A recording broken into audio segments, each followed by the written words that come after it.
Tonight, it is emerging that the Ministry of Education and the management of the Hillside Endarasha Academy had for years throughout the existence of the school ignored some key provisions in the safety standards for schools in Kenya.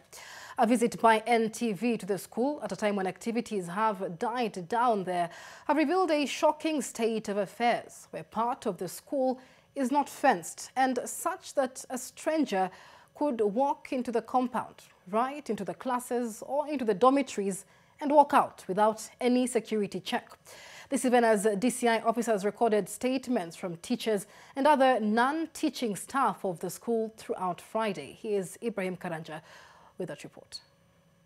It is exactly 7 days since the fire incident here at Hillside Endarasha Academy, and everyone has left the scene, aside from pockets of DCI officers still piecing up together what might have happened that particular night. And this is what we believe is a perfect time to tell you a story of what really happened at Endarasha. Now let's start where we should, and this is at face value, looking at the school upon arrival.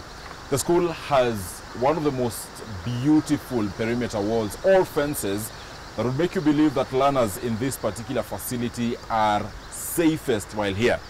However, this very beautiful fence that goes all the way on my right to where the school compound starts and all the way on my left, even touching the home of the school director as well as the home of the area assistant chief. Those are the immediate neighbors to Hillside Endarasha Academy. Is beautiful, well kept. But there is an untold story. There is another side to how this school particularly is on its fencing, and that untold story is on the other side of the school. The safety standards for schools in Kenya by the Ministry of Education states that the school should have properly demarcated and fenced grounds with a secure gate. The grounds should be neat, beautiful and safe for use by learners, staff, parents and community members at all times. The same safety standards for school manual goes ahead to say that for schools without a gate and a fence, a sign should be posted next to the main passageway into the school with the words "No trespassing" and visitors report to the head teacher's office. Right now, I am outside the school towards the back end of the school, and I want to show you how easy and how exposed it is to access the school. And in this case then, one may not rule out that the fire might have been by cause of another human being who walked into the school. Come with me right into the school.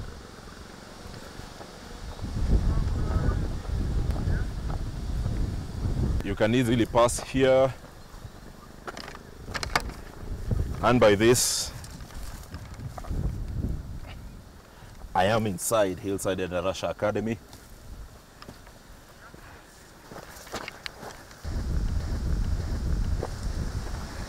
So just look at this. I am right inside the school. There is a very clear path into the classes and into the dormitory. You can actually see the police tape there, stopping anyone from crossing.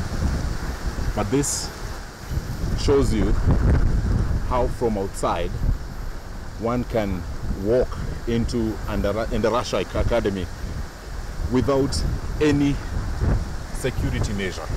So that is how it is. Throughout Friday, DCI officers recorded statements from teachers and other workers at the school. A grade 8 learner who spoke to NTV confessed that the dormitory matron was not in the dorm at the time of the fire, and that the only time he ever witnessed a roll call for learners being called out here was in the morning in the classrooms and not while heading to retire in the dormitories. This account explaining even the confusion with government officers who have kept adjusting the numbers of those said to be in the dormitory in the night of the inferno. From the initial figure, which was 152, then 156, and now to 164 learners. On the night of the fire, it is possible that even the villagers around took a lot of time to respond, even as the students at that particular school were screaming for help. Why is that? Because the church right behind me, this is the Full Gospel Church Migingo, was also having a night vigil. The residents here call it a kesha. And even as the villagers who we've spoken to are telling us, they might have heard the screams, but they mistook it for the praise and worship and songs that was coming from this church. So by the time they were realizing that indeed it is a school, a dormitory that was on fire, so much damage had happened. Let me just paint a picture to you. That is the church, and here, this fence here, the vegetation that you can see is the school, and the dormitory is not very far from here. Tulikuwa tunafikiria ni hapa kwa kanisa. Kwa hivyo hatukuamka immediately. Wakasema duru mara ya kwanza, wakanyamaza. Ya pili wakasema ni moto kuje. Ndio tulika hapa karibu na shule, hata tulipitia kwa fence. Kwa sababu hata gate ile ya kwanza ilikuwa imeshafu. Tulipitia kwa fence ndio tuende tukaokoe watoto.